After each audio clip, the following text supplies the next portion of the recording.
हाँ जी, कैसे हैं आप सब सीए फाइनल के स्टूडेंट्स।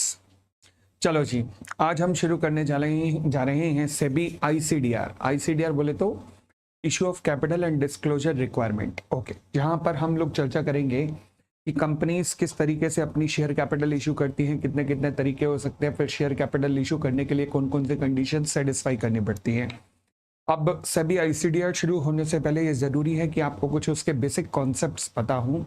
तो चलिए पहले मैं सबसे पहले उन बेसिक कॉन्सेप्ट्स की चर्चा करता हूं, ताकि फिर जाके आपको आईसीडीआर के ऊपर होल्ड बनना शुरू होगा कि ये कहना क्या चाहता है।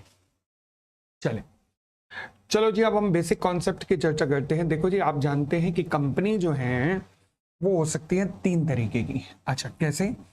एक होती है ऑलरेडी लिस्टेड कंपनी, जो कि ऑलरेडी लिस्टेड है, ठीक है। दूसरा, वो कंपनियां जो कि अपने आप को लिस्ट कराने जा रही हैं, company in the process of listing. ये वो कंपनियां हैं जो कि आईपीओ लाने की तैयारी कर रही हैं। और तीसरी वो कंपनी जो कि अनलिस्टेड कंपनी है, ठीक है। चलिए, अब मैंने कहा जी, कंपनी किस तरीके से अपने शेयर्स पब्लिक को इशू कर सकते हैं, मतलब अगर पब्लिक को शेयर इशू करने हो तो कितने तरीके हो सकते हैं। हमने कहा जी दो तरीके हो सकते हैं। एक होता है initial public offer, initial public offer, और एक होता है फर्दर पब्लिक ऑफर। अब आईपीओ, इनिशियल पब्लिक ऑफर बोले तो आईपीओ, और फर्दर पब्लिक ऑफर बोले तो एफपीओ। जब मैं इनिशियल पब्लिक ऑफर कहता हूं तो ये किसके द्वारा दिया जाता है? By the companies which are in the process of listing, यानी कि वो कंपनियां जो पहली बार लिस्ट होने जा रही हैं। यहां पर पब्लिक को शेयर इशू किए जाते हैं। पहली बार जिंदगी में कंपनी पहली बार पब्लिक को शेयर इशू करने जा रही है। This is why this is called as IPO. FPO के अंदर क्या होता है कि कंपनी ऑलरेडी लिस्टेड है और कंपनी अब दोबारा से शेयर्स अपने पब्लिक को इशू करने जा रही है, यानी कि पब्लिक को पहले भी शेयर इशू कर चुकी होगी और अब दोबारा से कंपनी पब्लिक को शेयर इशू करने जा रही है। तो इसे हम एफपीओ कहते हैं। अब चाहे हो आईपीओ या हो एफपीओ, दो सिचुएशंस बन सकती हैं। क्या? शायद आईपीओ या एफपीओ के अंदर नए शेयर्स इशू हो रहे हो, एकदम नए शेयर्स, और ये भी पॉसिबल है कि शायद कंपनी एग्जिस्टिंग शेयर ही इशू कर रही हो। अच्छा, नए शेयर्स इशू हो रहे होंगे, मतलब ये वो शेयर है जो अभी तक कंपनी के शेयर कैपिटल में नहीं थे, कंपनी पहली बार इशू करने जा रही है। यानी कि ये नए शेयर किसको इशू हो रहे हैं? कंपनी नए शेयर होल्डर यानी कि पब्लिक को इशू कर रही है। तो हम इसे कहते हैं simple issue of new shares. परंतु कई बार कंपनी क्या करती है कि पब्लिक को अपने नए शेयर्स नहीं, एग्जिस्टिंग शेयर्स इशू करती है, जो कंपनी के किसी प्रमोटर या मेजर शेयर होल्डर के पास होते हैं और वो पब्लिक को बेच रहे होते हैं। ये बहुत ट्रेंड चलता है आजकल। क्यों? क्योंकि होता क्या है, देखो ना, फ्लिपकार्ट जब बंसल्स ने बनाई, पवन बंसल और संदीप बंसल ने, तो 10-10 रुपए पे अपने आप को शेयर अलॉट किए। उसके बाद 5-7 साल चलाने के बाद उन्होंने वही फ्लिपकार्ट जब वॉलमार्ट को बेची तो हर शेयर अप्रोक्सीमेटली 1200 रुपए पे बेचा है। तो 10 का शेयर 6 साल में 1200 रुपए का बिका है। अब ये प्रमोटर यही तो फायदा उठाते हैं बिजनेस चलाने का। पेटीएम 10-10 रुपए पे इन्होंने शेयर लिए थे, कितने में बेचा? 2000 का आईपीओ आया था, 2000 का। ये देखो ये कितना प्रीमियम कमाया है इन लोगों ने।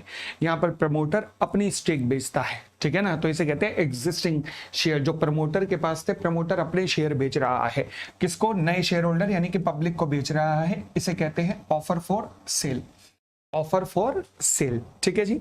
जैसे मैं कुछ एग्जांपल ले रहा हूं, जैसे रिलायंस पावर्स लिमिटेड, ठीक है। 2008 में 100% शेयर थे अनिल अंबानी एंड फैमिली के पास। जून 2008 में अनिल अंबानी ने क्या किया? 25% शेयर्स अपने उठाकर पब्लिक को बेच रहा है। अपने अपने मतलब एग्जिस्टिंग शेयर है, नए नहीं है। तो इसका मतलब क्या, ये आईपीओ है या एफपीओ? एफपीओ है। पहली बार शेयर पब्लिक को पहली बार दिए जा रहे हैं, तो इसका मतलब ये हो गया आईपीओ। दूसरी बात, नए शेयर हो रहे हैं या एग्जिस्टिंग शेयर प्रमोटर बेच रहा है, एग्जिस्टिंग बेच रहा है, तो इसका मतलब ये हो गया ऑफर फॉर सेल। तो ये आईपीओ भी है प्लस ऑफर फॉर सेल भी है, ठीक है। और आगे बढ़ते हैं। बीपीसीएल, नवंबर 2021 की घटना सुनिएगा। कंपनी ने 80% शेयर, 80% शेयर गवर्नमेंट के पास थे, 20% शेयर पब्लिक के पास थे। अगस्त 2022 के अंदर गवर्नमेंट ने डिसाइड किया to sell 25% of its stake to the public. Government अपना हिस्सा बेच रही है।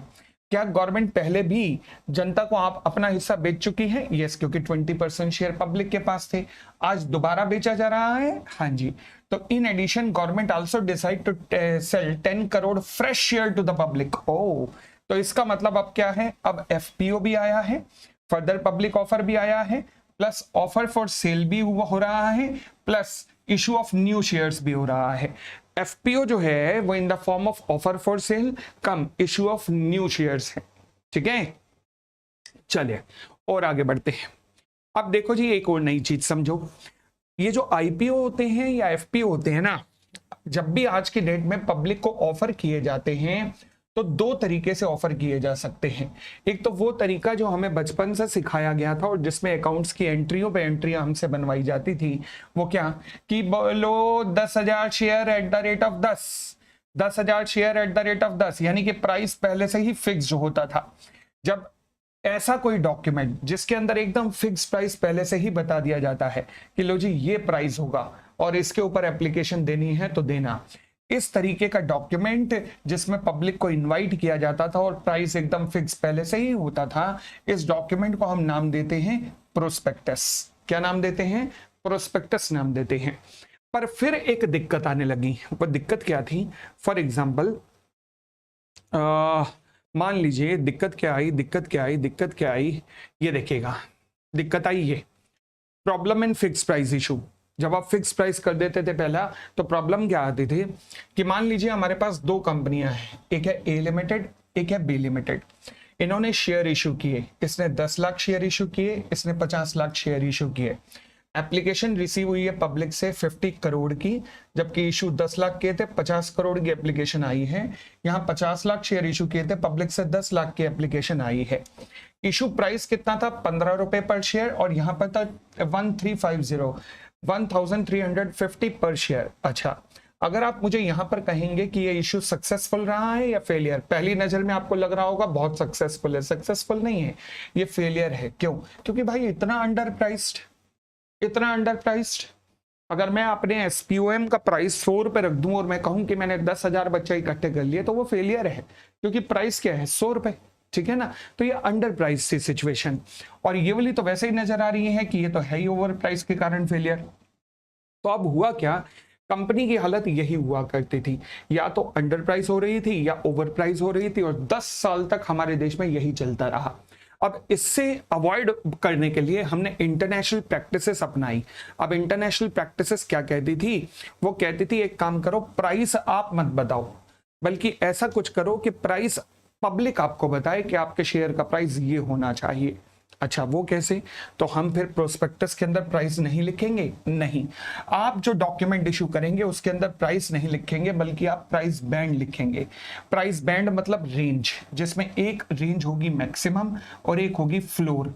फ्लोर मतलब मिनिमम, यानी कि एक मिनिमम होगा, एक मैक्सिमम होगा, और दोनों में जो गैप होगा, मिनिमम गैप होगा, अगर एक 100 है तो दूसरा 150, 105 मिनिमम 105% होगा, और मैक्सिमम गैप होगा 120। यानी कि अगर मैं कहूं कि फ्लोर प्राइस 100 है, तो यानी कि मैक्सिमम प्राइस 105 से लेकर 120 तक कुछ भी हो सकता है। अब उसके बीच में क्या होगा? That public will decide. ठीक है,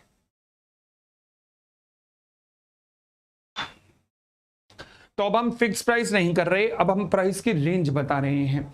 तो जब किसी ऑफर डॉक्यूमेंट के अंदर एग्जैक्ट प्राइस ना बताकर प्राइस बैंड बताया जाता है, तो उस ऑफर डॉक्यूमेंट को हम लोग प्रोस्पेक्टस नहीं कहते, बल्कि रेड हेरिंग प्रोस्पेक्टस कहते हैं। क्या कहते हैं? रेड हेरिंग प्रोस्पेक्टस कहते हैं।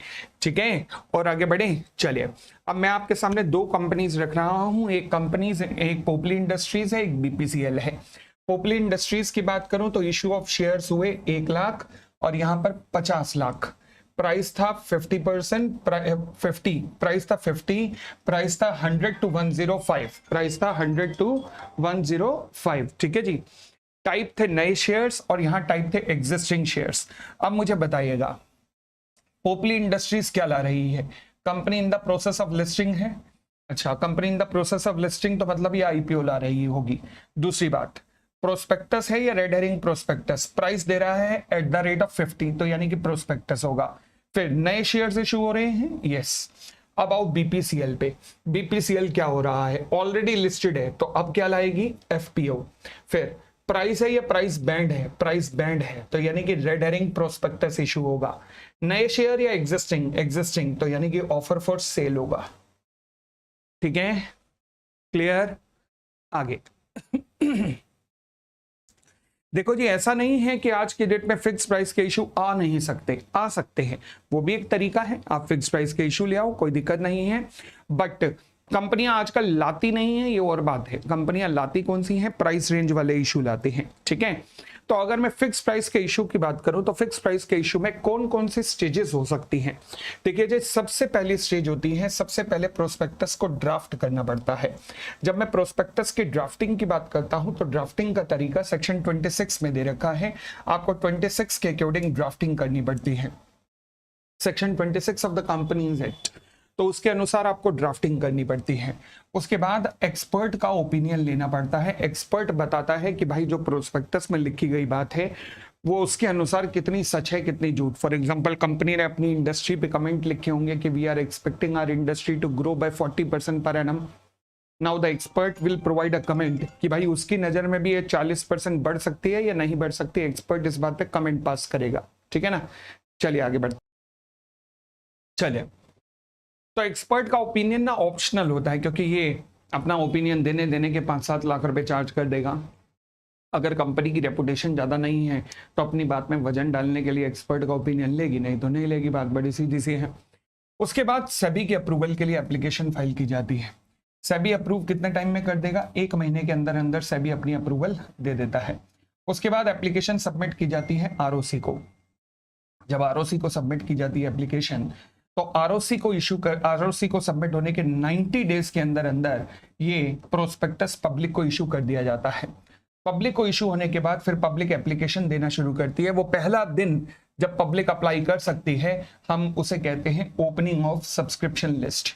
फिर पब्लिक एप्लीकेशन देना शुरू करती है। कब तक कर सकती है, मिनिमम 3 डेज से लेकर मैक्सिमम 10 डेज तक, यानी कि मिनिमम 3 दिन से लेकर मैक्सिमम 10 दिन तक पब्लिक एप्लीकेशन दिए जाएगी। ठीक है, चलिए जैसे ही ये दिन खत्म हो जाएंगे तो इसे कहा जाएगा बस अब लास्ट डे है, अब पब्लिक अप्लाई नहीं कर सकती। इस दिन को कहा जाता है क्लोजिंग ऑफ सब्सक्रिप्शन लिस्ट।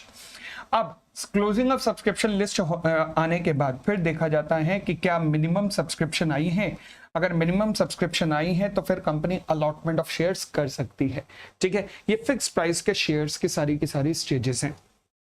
अगली बात करते हैं। बट मैंने कहा जी, फिक्स प्राइस का शेयर्स इशू होने के कारण प्रॉब्लम क्या आती थी, या तो हमारे इशू हो रहे थे अंडर प्राइस या इशू हो रहे थे ओवर प्राइस, और दोनों ही फेलियर है। इसलिए to overcome this issue a new model derived wherein the price was decided by the member, यानी कि आज के बाद प्राइस मेंबर डिसाइड करेंगे। अच्छा, फिर as per this model company issue share without the exact price, rather a price band is provided based on which the investor submit a bid to the company, यानी कि हर investor अपनी बोली लगाएगा कि भाई मेरे हिसाब से आपके शेयर का प्राइस इतना होना चाहिए। कंपनी केवल उसे प्राइस की रेंज बताएगी, एग्जैक्ट प्राइस नहीं बताएगी। अब कंपनी अलॉट करेगी शेयर्स, कैसे करेगी, इसके लिए एक प्रोसेस फॉलो की जाएगी, जिस प्रोसेस को अपन लोग बुक बिल्डिंग प्रोसेस कहते हैं। क्या कहते हैं, बुक बिल्डिंग प्रोसेस। ठीक है जी। अब जब कंपनी प्राइस बैंड से इशू लाती है ना, तो वहां पर स्टेजेस में थोड़ा सा चेंज आता है। वो स्टेज में चेंज क्या है, पहला याद करो, फिक्स प्राइस में हमने प्रोस्पेक्टस बना लिया था, बट यहां पर हम प्रोस्पेक्टस नहीं बनाएंगे, यहां पर हम रेड हेरिंग प्रोस्पेक्टस बनाएंगे। तो प्रोस्पेक्टस और रेड हेरिंग प्रोस्पेक्टस में डिफरेंस क्या है, प्रोस्पेक्टस के अंदर एग्जैक्ट प्राइस आता है, यहां पर एग्जैक्ट प्राइस नहीं आ पाता है। ठीक है, उसके बाद फिर हम एक्सपर्ट की ओपिनियन के लिए जाते हैं, फिर हम सेबी से अप्रूवल लेते हैं, सेबी वही 1 महीने में अप्रूवल लेता है। फिर उसके बाद हम आरओसी के पास जाते हैं, आरओसी के बाद फिर हम लो जी शेयर पब्लिक को इशू करते हैं, और वो ओपनिंग ऑफ सब्सक्रिप्शन लिस्ट कहलाता है, वही 90 दिन के अंदर अंदर ही। फिर उसके बाद क्लोजिंग ऑफ सब्सक्रिप्शन लिस्ट आता है, मिनिमम 3 दिन तक पब्लिक अप्लाई कर सकती है और मैक्सिमम 10 दिन तक पब्लिक अप्लाई कर सकती है। उसके बाद अलॉटमेंट ऑफ द शेयर्स होते हैं। अलॉटमेंट ऑफ शेयर्स होने के बाद अब हमें एग्जैक्ट प्राइस पता लग गया है। एग्जैक्ट प्राइस हमें कैसे पता लगा है, हमें लगा है बुक बिल्डिंग के थ्रू एग्जैक्ट प्राइस पता लगा है। अब ये बुक बिल्डिंग क्या होती है ये अभी बताता हूं, बट फिलहाल अब मुझे जब एग्जैक्ट प्राइस पता लग गया तो फिर मैं प्रोस्पेक्टस बनाऊंगा पूरा, अब मतलब कि रेड हेरिंग प्रोस्पेक्टस के अंदर वो प्राइस की इंफॉर्मेशन जोड़ दूंगा और ये बनाकर मैं सेबी एंड आरओसी दोनों को ये चीज सबमिट कर दूंगा। ठीक हो गई थी बात। मीनवाइल बात ध्यान रखना, आरओसी को सबमिट करने के बाद और सब्सक्रिप्शन लिस्ट से पहले कंपनी अपना प्राइस बैंड अनाउंस करती है। कैसे अनाउंस होगा प्राइस बैंड अभी वो बताता हूं, ठीक है। बुक बिल्डिंग भी क्या होती है वो भी बताना है। चलिए अब हम बात करते हैं सबसे पहले रेड हेरिंग प्रोस्पेक्टस की। देखो जी, रेड हेरिंग प्रोस्पेक्टस की अगर मैं बात करूं, यहां पे लिखा हुआ है नोट 1 एंड 2, आप देख रहे होगे नोट 1 एंड 2 लिखा हुआ है, ठीक है। चलिए अब मैं रेड हेरिंग प्रोस्पेक्टस की बात करूं तो होता क्या है, रेड हेरिंग प्रोस्पेक्टस बनाते हुए ना कंपनी अपने आप को 2 टीम्स में बांट देती है। ये मैं केवल एक विजुअलाइज करके दे रहा हूं कि क्या क्या होता होगा। तो रेड हेरिंग प्रोस्पेक्टस में कंपनी 2 टीम्स में अपने आप को बांट दिया। एक टीम बनी टीम ए मान लीजिए, एक टीम बी बनी, ठीक है। टीम ए में whole time director, CFO, finance वाले, सीएस, ऑडिटर्स, कॉस्ट अकाउंटेंट, ये सब आते हैं।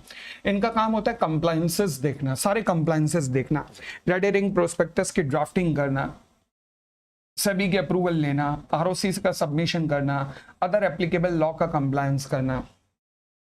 यहां पर कौन आते हैं, यहाँ पे कंपनी के डायरेक्टर, सीएफओ, मैनेजर कंपनी के और अंडरराइटर आते हैं। ये लोग क्या करते हैं, इनकी अप्रोच होती है बड़े बड़े बैंकों, फाइनेंशियल इंस्टीट्यूशन, बड़ी बड़ी कंपनियां, foreign institutional investors, domestic institutional investors, high networth individuals, इनके पास कंबाइन टुगेदर इन सबको हम कहते हैं क्वालिफाइड इंस्टीट्यूशनल बायर्स। क्या कहते हैं, क्वालिफाइड इंस्टीट्यूशनल बायर्स कहते हैं। कौन कौन आता है इसमें, बैंक्स, फाइनेंशियल इंस्टीट्यूशन, बड़े बड़े corporates, foreign institutional investors, domestic institutional investors, high networth individuals, ये सब combined together are called as qualified institutional investors, ठीक है जी। अब कंपनी सबसे पहले ये क्वालिफाइड इंस्टीट्यूशनल बायर से बात करती है कि भैया क्या आप हमारे शेयर्स लोगे। ये कहते हैं जी ठीक है, हम आपके शेयर्स लेने को तैयार हैं।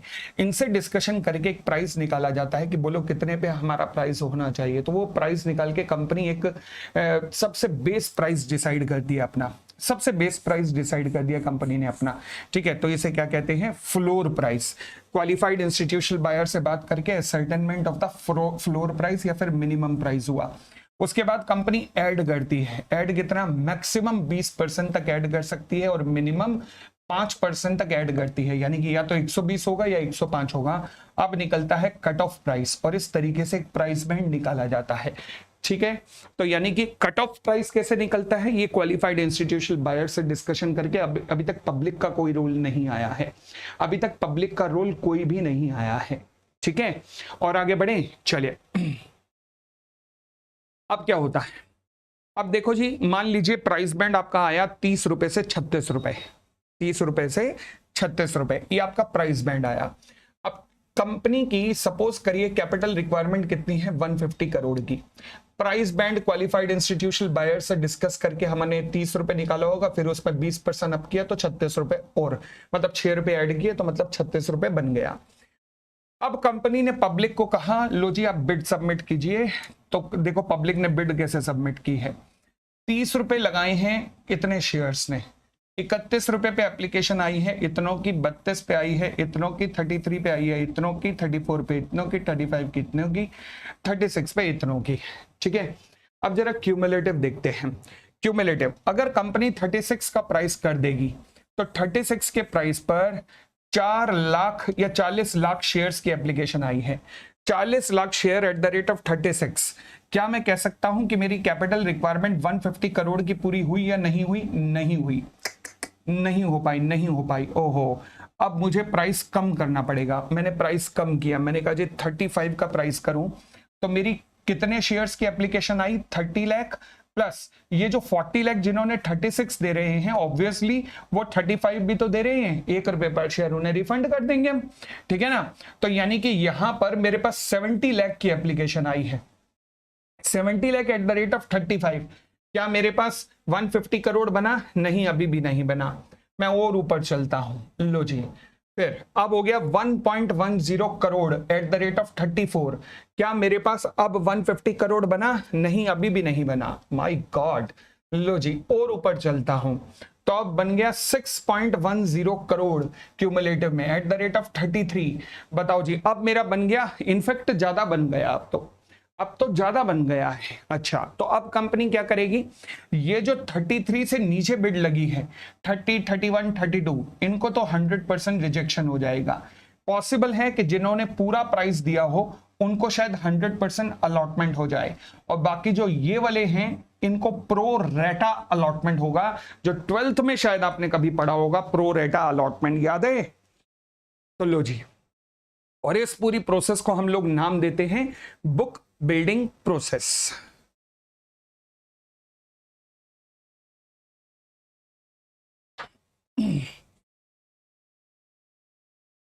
तो आई होप ये बेसिक कॉन्सेप्ट आपको एकदम क्लियर है। चलिए और कथा आगे बढ़ाना शुरू करते हैं अब हम। लो जी, अब हम आईसीडीआर की शुरुआत कर रहे हैं। ये बेसिक कॉन्सेप्ट्स जानने जरूरी थे, तभी आईसीडीआर समझ आएगी। अब आप आईसीडीआर के अंदर हम लोग फॉर्मल एंट्री कर सकते हैं। चलो जी, अब आईसीडीआर में हम एंट्री कर रहे हैं डिफरेंट टाइप्स ऑफ इशू। पहली बात कहता है पब्लिक इशू क्या होता है, तो पब्लिक इशू में हमने कहा जी आईपीओ भी आ सकता है, एफपीओ भी आ सकता है, बस इससे ज्यादा दिमाग लगाने की जरूरत नहीं है। फिर होता है राइट इशू। राइट इशू मतलब जब कंपनी अपने एग्जिस्टिंग सिक्योरिटी होल्डर को सिक्योरिटी देती है तो इसे राइट इशू कहते हैं। फिर एक होता है कंपोजिट इशू। कंपोजिट इशू का मतलब जिसमें नया इशू प्लस राइट दोनों ही मिल जाते हैं एक ही बात, on the spot. On the spot company public issue के साथ राइट इशू भी दे देती है, तो इसे क्या कहते हैं, जब मतलब पब्लिक को कम राइट बेसिस पे मिलते हैं। मतलब अगर आप ये शेयर के लिए अप्लाई करोगे तो आपको राइट इशू भी हम साथ देंगे, तो इसे कंपोजिट इशू कहते हैं। ध्यान रखना, यही एमसीक्यू में आ सकता है कि पब्लिक को कम राइट बेसिस पे जब शेयर इशू किए जाते हैं, that is called composite issue. फिर बोनस इशू मतलब एग्जिस्टिंग शेयर होल्डर को मिलता है, बट मेन चीज यह है विदाउट एनी कंसिडरेशन, 1 रुपया भी आप उनसे चार्ज नहीं कर सकते, ठीक है। उसके बाद आता है प्राइवेट प्लेसमेंट। प्राइवेट प्लेसमेंट क्या होता है, देखो जी प्राइवेट प्लेसमेंट क्या होता है अगर आप कहो कि प्राइवेट कंपनियां कभी पब्लिक को ऑफर कर सकती हैं, बिल्कुल नहीं कर सकती। तो प्राइवेट कंपनियां क्या कर सकती हैं, प्राइवेट कंपनियां कर सकती हैं केवल प्राइवेट प्लेसमेंट। प्राइवेट प्लेसमेंट 200 लोगों तक को हो सकता है, क्योंकि प्राइवेट कंपनियों की जो लिमिट है मैक्सिमम लोगों की, मैक्सिमम मेंबर्स की, वो 200 है। तो 200 लोगों तक कंपनी प्राइवेट प्लेसमेंट कर सकती है, और 200 से ऊपर निकलते ही यानी कि आप पब्लिक ऑफरिंग करने जा रहे हो, ठीक है। तो 200 लोगों तक प्राइवेट प्लेसमेंट हो सकता है। न केवल प्राइवेट कंपनी बल्कि पब्लिक कंपनियां भी प्राइवेट प्लेसमेंट कर सकती हैं, ठीक है। बट लिमिट कितनी है, 200, नॉट एक्सीडिंग 200। ये 200 जो है पर फाइनेंशियल ईयर है, पर फाइनेंशियल ईयर, यानी कि हर साल 200-200। प्राइवेट कंपनियां तो ऑब्वियसली हर साल 200-200 नहीं करेंगे, क्योंकि उनकी मैक्सिमम लिमिट 200 रहनी चाहिए। बट पब्लिक कंपनी में मैक्सिमम लिमिट ऑफ मेंबर तो होती नहीं है, तो अगर वो प्राइवेट प्लेसमेंट करना चाहती हैं तो क्या हर साल 200-200 कर सकती है? हाँ, कर सकती हैं। अच्छा, प्राइवेट प्लेसमेंट भी 2 तरीके का होता है। पहला, इसे कहते हैं प्रेफरेंशियल इशू। प्रेफरेंशियल इशू का मतलब होता है कि जब कंपनी कुछ अपने जान पहचान वाले दोस्तों या फिर रिश्तेदारों या फिर और कोई किसी पार्टिकुलर ग्रुप ऑफ पर्संस को शेयर अलॉट कर रही है, तो इसे हम कहते हैं प्रेफरेंशियल इशू। तो प्रेफरेंशियल इशू में ध्यान रखना, प्रेफरेंशियल इशू में 2 चीजें इंक्लूड नहीं होंगी। वो क्या, एक तो एम्प्लॉय स्टॉक ऑप्शन प्लान, वो प्रेफरेंशियल इशू का पार्ट नहीं होंगे, और एक स्वेट इक्विटी शेयर्स भी, और साथ में qualified institutional placement. Qualified institutional placement भी ये इसका पार्ट नहीं होंगे, ठीक है, क्योंकि क्वालिफाइड इंस्टीट्यूशनल प्लेसमेंट अलग से हम प्राइवेट प्लेसमेंट में कहते हैं, इनके लिए अलग से गाइडलाइंस हैं। तो क्वालिफाइड इंस्टीट्यूशनल प्लेसमेंट जो है वो प्राइवेट प्लेसमेंट का पार्ट नहीं होता, वो अलग से होता है। ठीक हो गई इतनी बात, बढ़ सकते हैं आगे। चले, तो प्राइवेट प्लेसमेंट में क्या क्या नहीं आएगा, ईसॉप्स नहीं आएंगे, स्वेट इक्विटी नहीं आएगा, और दूसरा depository receipt issued in a country outside India, ये सब यहां पर क्या प्राइवेट प्लेसमेंट में नहीं आएगा, क्योंकि डिपॉजिटरी रिसिप्ट जब आप इशू कर रहे हो तो आम जनता को कर रहे हो, बट विदेशी जनता को कर रहे हो, तो फिर वो प्राइवेट प्लेसमेंट का पार्ट नहीं होता है। तो sweat equity, stock option, depository receipt, ये प्राइवेट प्लेसमेंट नहीं है। क्वालिफाइड इंस्टीट्यूशनल प्लेसमेंट जो है प्राइवेट प्रेफरेंशियल प्लेसमेंट से अलग है, प्रेफरेंशियल प्लेसमेंट से अलग होता है। मतलब प्राइवेट प्लेसमेंट का पार्ट होता है, बट प्रेफरेंशियल इशू नहीं होता, अब वो अलग होता है, क्योंकि इसके लिए सेपरेट गाइडलाइंस है, प्रेफरेंशियल इशू के लिए सेपरेट गाइडलाइंस है सेबी की, ठीक है। तो प्राइवेट प्लेसमेंट को 2 पार्ट में बांटा, एक प्रेफरेंशियल प्लेसमेंट और एक qualified institutional placement. Qualified institutional placement में आप केवल क्वालिफाइड इंस्टीट्यूशनल बायर्स के पास जाते हो, जिनकी अभी चर्चा की ना, ये सबसे फेवरेट मोड है आज की डेट में कंपनीज का कैपिटल इशू करने का, क्योंकि यहां पर एक तो कम कंप्लायंस करना पड़ता है, और दूसरी बात, आपको बड़े बड़े इन्वेस्टर्स मिलते हैं, foreign institutional investors, mutual fund, domestic institutional investors, बड़े बड़े बैंक्स, बड़े बड़े फाइनेंशियल इंस्टीट्यूशंस। ये आपकी ब्रांड वैल्यू बढ़ती है कि ये बड़े बड़े लोगों ने भी यहाँ पर पैसा लगा रखा है। तो सबसे ज्यादा फेवरेट आज की डेट में जो कंपनीज का मोड ऑफ इशू है वो है qualified institutional placement real life के अंदर। ठीक है, चलिए फिर हमारे पास कुछ डेफिनेशंस दी हुई हैं, जरूरत पड़ने पर हम इनके ऊपर आएंगे, अभी इनकी जरूरत नहीं है। अब आते हैं रेगुलेशंस के ऊपर। हाँ जी, applicability of the regulations, regulation number 3। चलो जी, क्या कहना चाह रहा है? सबसे पहले हम करने जा रहे हैं रेगुलेशन नंबर 3। रेगुलेशन नंबर 3 कहता है कि ये जो अब आप चैप्टर पढ़ने जा रहे हैं ये कहाँ कहाँ अप्लाई होता है, मतलब किस किस चीज पे अप्लाई होता है,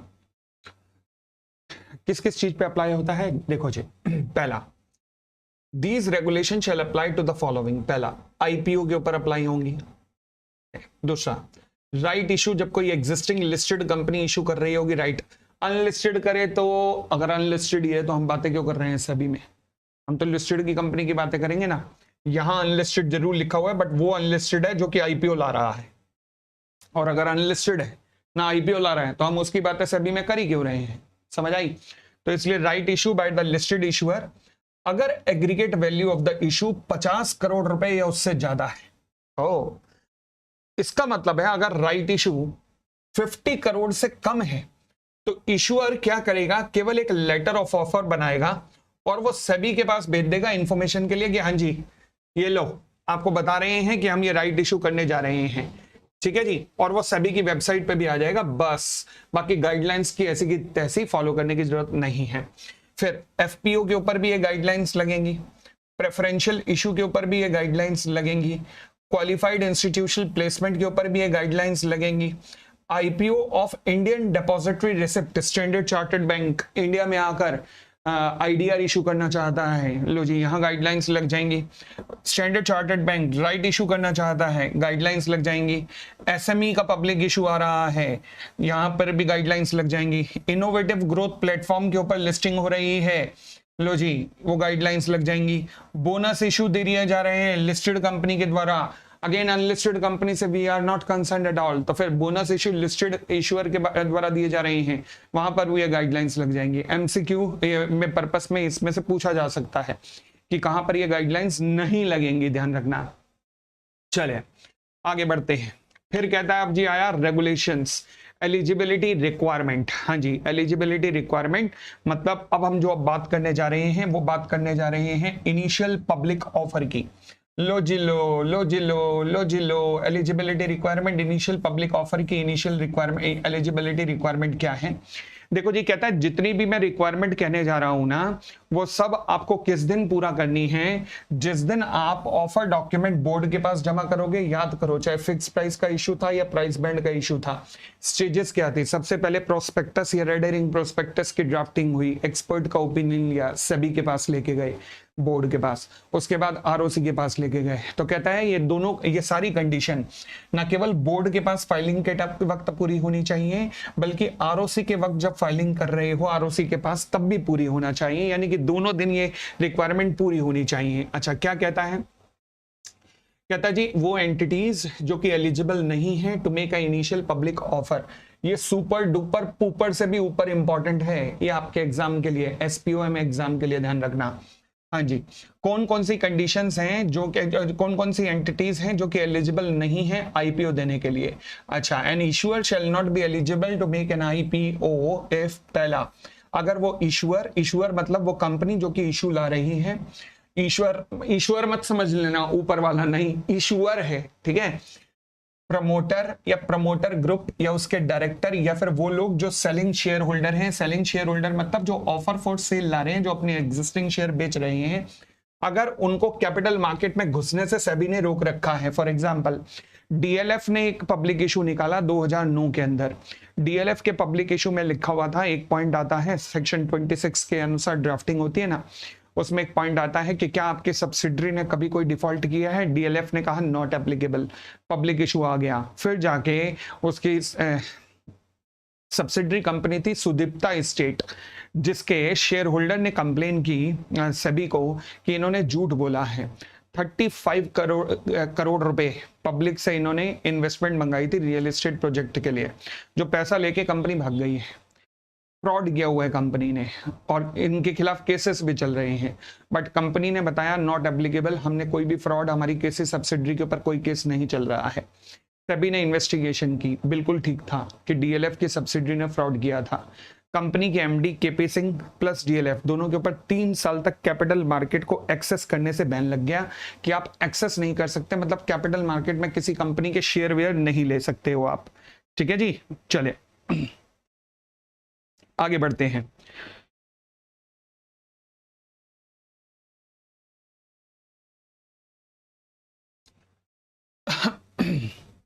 दूसरी बात, तो अगर मान लीजिए आपके प्रमोटर्स को, आपकी कंपनी को अगर कैपिटल मार्केट में घुसने से सेबी ने मना किया हुआ है तो आप आईपीओ वगैरह नहीं ला सकते। दूसरी बात, if any of the promoter और director of the issuer is a promoter और director of any other company जिसके ऊपर सेबी ने बैन लगाया हुआ है, यानी कि अगर आप प्रमोटर और डायरेक्टर हैं किसी ऐसी कंपनी के जिसके ऊपर सेबी ने बैन लगाया हुआ है, तो आप आईपीओ नहीं ला सकते। अगर आपका नाम कभी भी किसी भी बैंक की विलफुल डिफॉल्टर लिस्ट में या फिर फ्रॉडुलेंट बोरोवर की लिस्ट में बैंकों ने डाल रखा है, आप पब्लिक इशू नहीं ला सकते।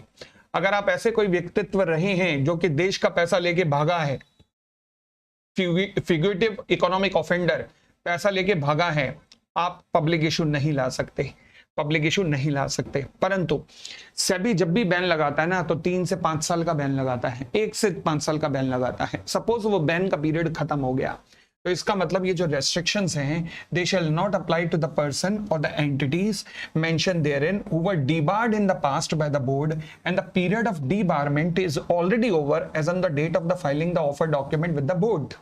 यानी कि जिस दिन आप सेबी के पास ऑफर डॉक्यूमेंट फाइल कर रहे हैं उस दिन कोई भी अब प्रॉब्लम नहीं है, अब कोई दिक्कत नहीं है। वो जो पीरियड था डिबारमेंट का वो ओवर हो चुका है। ठीक है, आगे फिर कहता है अगर कोई भी इशूअर पब्लिक इशू लाना चाहता है, आईपीओ लाना चाहता है, दूसरी तरफ आउटस्टैंडिंग कन्वर्टेबल डिबेंचर थे जो कि कन्वर्जन का टाइम ड्यू हो गया है, आप उनको इक्विटी दे नहीं रहे और यहां पर आईपीओ लाने वाले हो, ये तो बदतमीजी हो गई भाई, तो ये अलाउ नहीं की जाएगा। यानी कि अगर आपके पास कोई आउटस्टैंडिंग कन्वर्टेबल सिक्योरिटीज है जहां पर सिक्योरिटी होल्डर के पास इक्विटी शेयर मिलने थे और आपने उन्हें अभी तक कन्वर्ट नहीं किया है, तो आप आईपीओ नहीं ला सकते। ठीक है जी, बट एक्सेप्शन है। एक्सेप्शन कहता है कि अगर आउटस्टैंडिंग कन्वर्टेबल सिक्योरिटी होने के बावजूद भी आप ला सकते हो, अगर वो outstanding convertible security in the form of ESOPs है। ईसॉप्स में तो देखो शेयर ये जो एम्प्लॉय होता है ना, इसके ऊपर डिपेंड करेगा कि वो कब किस टाइम राइट एक्सरसाइज करना चाहता है अपना, तो वो करे ना करे, 10 साल बाद करे, 15 साल बाद करे, तो इसका मतलब ये थोड़ा ना कि कंपनी आईपीओ नहीं ला पाएगी। तो इसलिए ईसॉप्स के केस में कन्वर्टेबल सिक्योरिटी होने के बावजूद भी कोई रेस्ट्रिक्शन नहीं है, यानी कि अगर आपने ईसॉप्स इशू कर रखे हैं, आप आईपीओ ला सकते हो। दूसरी बात, अगर मान लीजिए आपकी convertible security due for conversion है और आप रेड हेरिंग प्रोस्पेक्टस या फिर प्रोस्पेक्टस जमा करने से पहले उनको कन्वर्ट करने को तैयार हो, कन्वर्ट हो रही हैं ऑन और before the date of filing of the red herring prospectus और द प्रोस्पेक्टस, तो मुझे कोई दिक्कत नहीं, I don't have any issue at all. ठीक है जी, चलिए फिर आती हैं, ये तो हमारी एलिजिबिलिटी रिक्वायरमेंट हुई कौन सी, रेगुलेशन नंबर 4 की, 5 की। 4 ने रेफरेंस डेट बोला, 5 ने entities not eligible to make a public offer बोला। अब 6 बताता है eligibility requirement for an IPO, कुछ एडिशनल रिक्वायरमेंट भी हैं। हाँ जी, कहता है जी an issuer shall be eligible to make an IPO if, पहली कंडीशन, अगर इसके पास, इश्यूअर के पास नेट टेंजिबल एसेट है कम से कम 3 करोड़ रुपए की, कम से कम 3 करोड़ रुपए की नेट टेंजिबल एसेट्स है।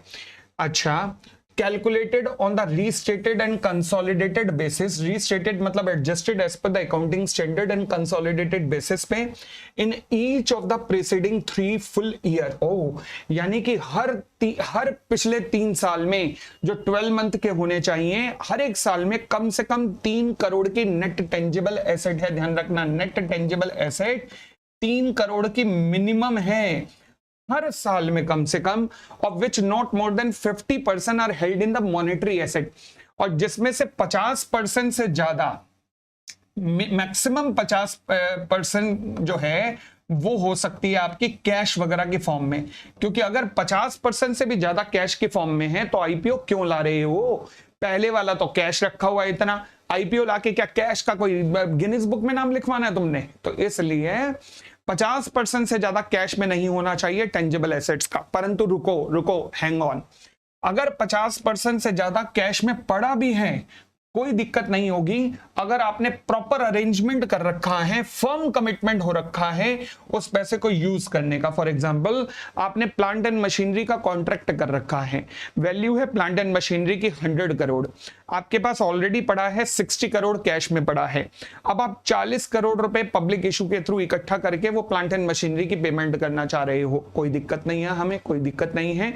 यानी कि 50% से ऊपर अगर आपके पास कैश एलिमेंट है तो आपको यूटिलाइज करने का कॉन्ट्रैक्ट हो रखा है, कोई दिक्कत नहीं है। अगली बात, हाँ जी, फिर कहता है ये जो लिमिट ऑफ 50% है ना मॉनेटरी एसेट, ये मुझे देखने की ही जरूरत नहीं है अगर आप आईपीओ जो है in the form of offer for sale ला रहे हो। अब ऑफर फॉर सेल में कंपनी के पास कुछ भी नहीं आना, कंपनी का जो एग्जिस्टिंग शेयर होल्डर है या जो प्रमोटर है वो अपनी स्टेक बेच रहा है, लाइक पवन बंसल, लाइक संदीप बंसल फ्लिपकार्ट में अपनी स्टेक बेच रहे हैं। जो भी पैसा आएगा इन दोनों के पास आएगा, कंपनी के पास नहीं आएगा, क्योंकि कंपनी के पास केवल तब आता है जब कंपनी नए इशू शेयर्स करती है। ठीक है जी। फिर कहता है जी it has a average operating profit, ये बड़ी खतरनाक लाइन है, ध्यान रखना। It has a average operating profit of at least 15 crore. Comes average operating profit 15 crore का है, और जो कि कैलकुलेट किया जाएगा रीस्टेटेड एंड कंसोलिडेटेड बेसिस पे during the preceding 3 year of the 12 month each with the operating profit in each of the 3 preceding year. ध्यान से पढ़ो क्या कहता है।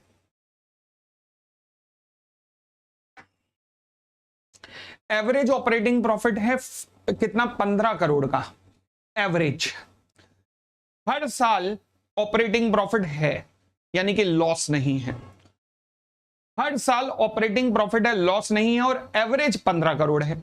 इसका मतलब है अगर मैं कहूं 40 + 1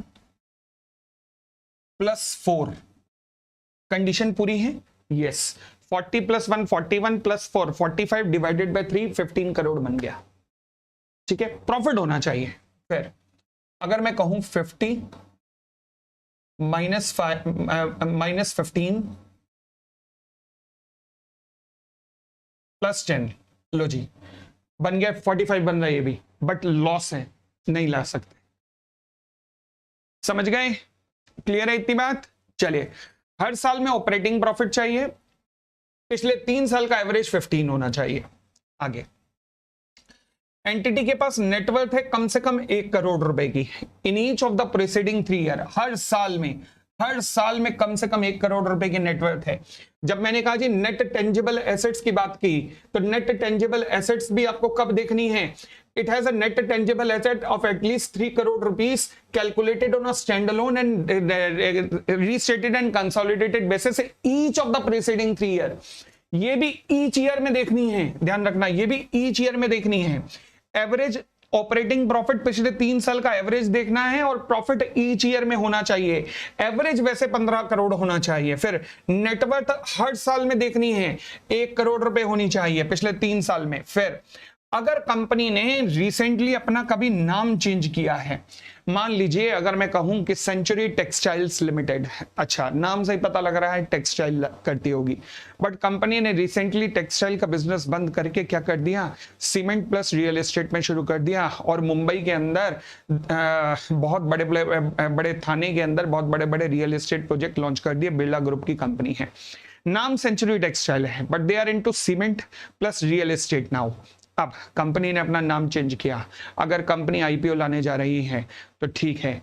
अब आपने नाम चेंज किया है तो फिर पिछले 1 साल में 50% से की जो टर्नओवर है वो नए नाम से आनी चाहिए, नए जो बिजनेस चल रहा है उस नाम से आनी चाहिए, ध्यान रखना। यानी कि अगर कंपनी ने अपना नाम चेंज किया है पिछले 1 साल में कभी भी, तो at least 50% of the revenue calculated on the restate and consolidated basis for the preceding 1 full year has been earned by it from the activity indicated by its new name। ठीक है, तो जो नया नाम रखा है उससे कम से कम 50% की रेवेन्यू आपकी टर्नओवर वहां से आई हो। पता लगा सारी टर्नओवर तो टेक्सटाइल बिजनेस की थी, अब रियल एस्टेट में आ रहे हो, रियल एस्टेट में लाके आईपीओ ला रहे हो, पब्लिक तो बेवकूफ बन गई ना, क्योंकि प्रॉफिट एंड लॉस देखेगी पब्लिक, वो कहेगी वाह वाह सॉलिड टर्नओवर है, उसको थोड़ा ना पता है कि वो टेक्सटाइल बिजनेस बंद करके अब सीमेंट में आ गए हो, तो ये धोखा नहीं दोगे। तो इसलिए कम से कम 50% पिछले साल की टर्नओवर जो है वो करंट बिजनेस से होनी चाहिए। ठीक है, आगे अब मैं तो कहता हूं भाई साहब ये सारी कंडीशन पूरी करनी होंगी।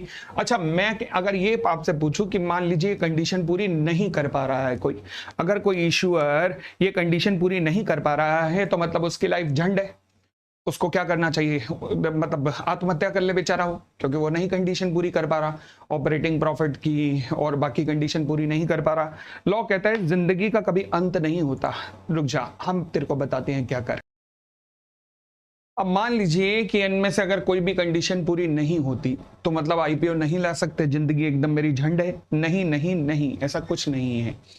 लॉ कहता है अभी भी कर सकते हैं, issuer not satisfying the condition stipulated in sub regulation 1, फिर भी आप आईपीओ ला सकते हो अगर आप ये वाली कंडीशंस पूरी कर दो। पहला, जो आप इशू ला रहे हो वो केवल बुक बिल्डिंग के थ्रू लाओगे, बुक बिल्डिंग समझाया था ना, यानी कि फिक्स प्राइस का इशू नहीं आएगा, no fix price issue, no fixed price. ठीक है जी। दूसरी बात, इशूअर अंडरटेक टू अलॉट कम से कम 75% of the net offer to the public to the QIBs, यानी कि कम से कम 75% हिस्सा क्वालिफाइड इंस्टीट्यूशनल बायर्स को मिलेगा। देखो क्वालिफाइड इंस्टीट्यूशनल बायर्स जब इन्वेस्टमेंट करते हैं ना, तो इसका मतलब पब्लिक को एक कॉन्फिडेंस मिलता है कि भाई ये लोग इन्वेस्ट कर रहे हैं, बड़े बड़े लोग, तो इसका मतलब सही होगी कंपनी, तो हम भी इन्वेस्ट कर सकते हैं। तो इसलिए कम से कम 75% की इन्वेस्टमेंट क्यूआईबीस की करवाई जाएगी।